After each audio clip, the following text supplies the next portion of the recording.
Estérel TV est en compagnie de Thierry Lacombe qui vient de publier son livre Estérel, l'autre côte d'Azur, avec lequel on va faire plus ample connaissance. Bonjour Thierry Lacombe.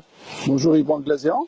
Alors vous êtes un jeune retraité et vous avez toujours été attiré par la photo, comme les arts en général. Absolument. Je pratique la photo depuis toujours. Et donc quand j'ai arrêté mon activité professionnelle, je savais que j'allais faire de la photographie, mais je voulais avoir un abord plus professionnel.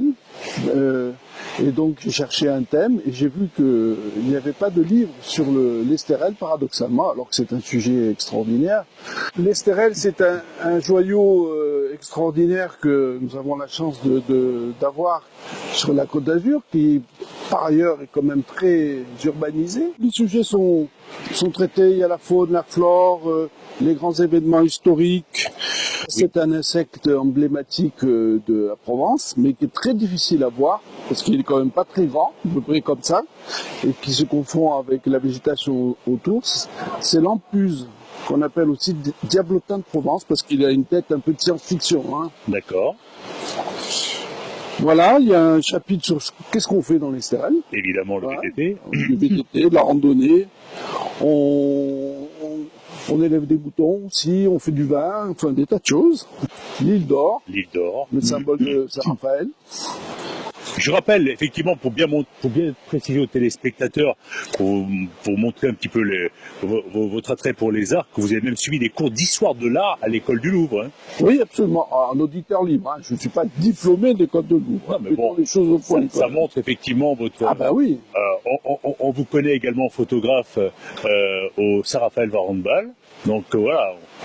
C'est un beau sujet aussi, très différent, mais c'est un beau sujet. Effectivement différent. Voilà. Et puis c'est une équipe très sympa. Alors exprimez-vous un petit peu donc sur les photos que vous nous présentez à présent. Ah, la fameuse tête de sanglier. Il a pris la pose, il est très sympa celui-là. Ça peut être trop dur à l'apprivoiser? Non. Non.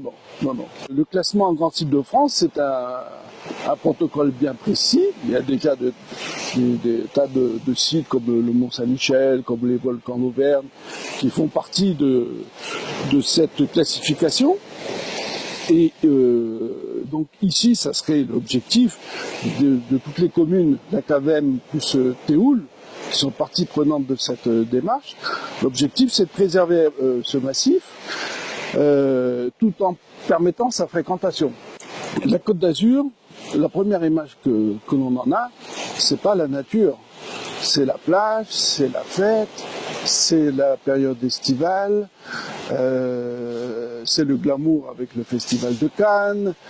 Et donc c'est pour ça que j'ai appelé ce livre L'autre Côte d'Azur. C'est pour montrer qu'il y a un autre aspect de la Côte d'Azur qui pour moi est au moins aussi intéressant que l'autre. Quel endroit on peut se procurer ce merveilleux ouvrage pour l'avoir le 25 décembre au pied du sapin? On peut se le procurer dans les librairies de Fréjus et de Saint-Raph, donc la librairie parisienne et Charlemagne, sur le net, sur Facebook. Il y a une page qui s'appelle l'Estérel, l'autre Côte d'Azur.